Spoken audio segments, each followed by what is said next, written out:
Құрметті көрермендер, құрметті тыңдармандар, біздің арнамызға қош келдіңіздер.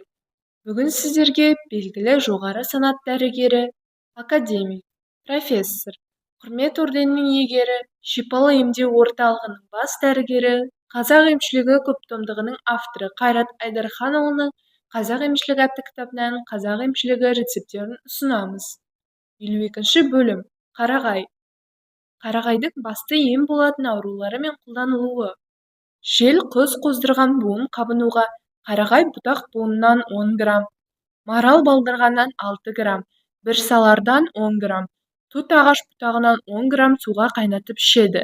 Немесе қарағай бұтағынан 18 грамм, баклажан тамырынан 18 грамм, тұт ағашы бұтағынан 50 грамм суға қайнатып ішеді. Бас айналуға, жөтелуге, гүл тозаңынан 10 граммға су қосып ішеді. Өкпе туберкулезінің жөтеліне гүл тозаңынан 50 граммды суға қайнатып, оған 2 жұмыртқа қосып, жұмыртқаны жеп сорпасын ішеді. Жүйке әлсіздігіне, витамин А, витамин С жетіспеу ауруына, азықтық жетіспектен болған ісікке, қарағайдың жаңа жиналған қылқан жапырағынан 15 граммды суға қайнатып, қант қосып ішеді.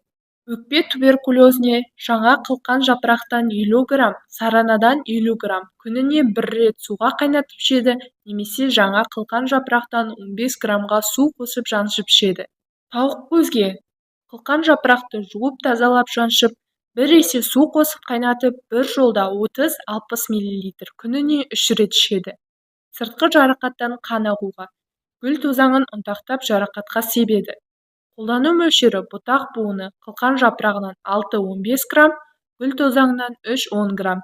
Осы видеодағы ақпарат ұнаған болса, арнамызға тіркеліп, лайк басып кетуді ұмытпаңыз.